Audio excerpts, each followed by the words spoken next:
Thousands of years ago, this three-dimensional existence began, or at least it appeared to begin.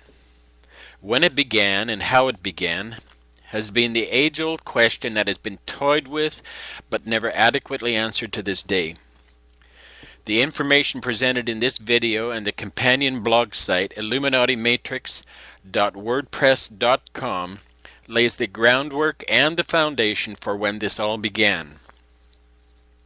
Prepare yourself, as this information will not be easy to assimilate. You'll experience all types of emotions as you attempt to comprehend the information. If it becomes difficult to go through the whole video in one take, leave it for a while, even a few days. But do persevere and grasp as much information as quickly as you can. So if you're ready, we're going to have a look at where we came from. The screen in front of you is empty. Now imagine the empty screen is the totality of everything that is. Even though there's no shape, no color, and no sound. As you look at the screen in front of you, what do you see? You see nothing. As you look at the screen in front of you, what do you know? You know a lot. Even though you don't see anything on the screen, you still know and have locked up inside you a vast storehouse of knowing. In this scenario we're contemplating, what you know may be correct or may be incorrect. It makes no difference. You still have an incredible amount of information recorded somewhere within you, even though you can't see anything. Imagine again that all that knowing you possess has within it the power and strength to exist forever. There's no beginning and no end. You have the power and wisdom to be eternal. Imagine that you're filled with this knowing and completely possessed with this eternal power and strength. This is about as powerful as anyone could hope to be. Let's imagine that this knowing not only exists in you, but it exists in every person on the planet. It's not something you have to go out and find, it's just there, in you, and in everyone that ever walked on the face of the earth. Now imagine that someone, or a group of individuals with that same eternal power, also wanted to have your power and my power. Imagine that this group wanted to take possession of all that is ours. However, they can't take it from us by force because it's locked inside us. And it is who we are. Still, they desire to at least control it. This group wished for our power to work in unison with their power, and the enormity of that combined strength of power and knowing would make them greater than the greatest, the most massive force in existence. They would appear to be God. The information presented here will show you who and what God is, what religion is, what science and intellectualism is, and how to eliminate the control these fabricated illusory systems have on our lives. Keep watching the screen and it will be demonstrated how they went about taking control of our existence, how they took control of our reality and took control of our eternity. It will be demonstrated how to take back that control of our existence, our reality, and our eternity right now. We'll see how to reconnect to our wisdom and awareness, which is the power and strength, the knowing of the eternal state. This wisdom and awareness is something we already have. There's nothing we have to do except reconnect to it.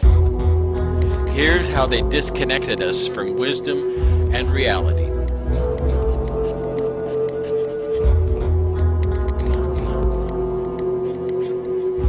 Through a process called thinking, the root, the seed of manipulation, was planted by the patron of thinking. A patron is someone who has the right to appoint or to bestow a privilege. Let's call this patron a proton. The positive originator or father of thinking. Let's call this father of thinking thought.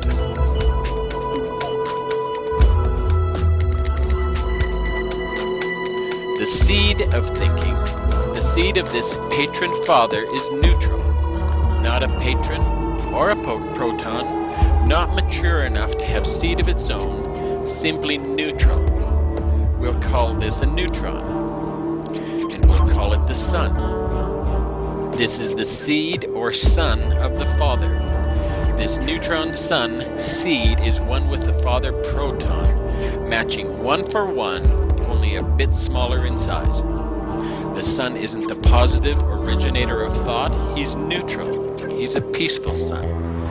This is the beginning of thought, the beginning of thinking. The next step in the manipulation process is the thinking process, is the introduction of seduction. It's a grand concept to fabricate the concept of thinking, but just one thought isn't going to manipulate anyone loose of their connection to reality. This group of thinkers then thought to introduce something that would manufacture a form of perpetuity in this whole notion of taking control.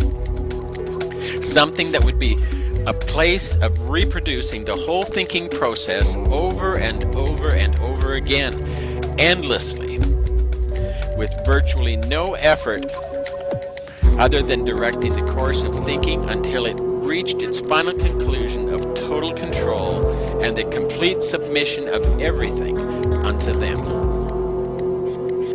The introduction of this next stage of thinking would have to cause motion, vibrations, and energy.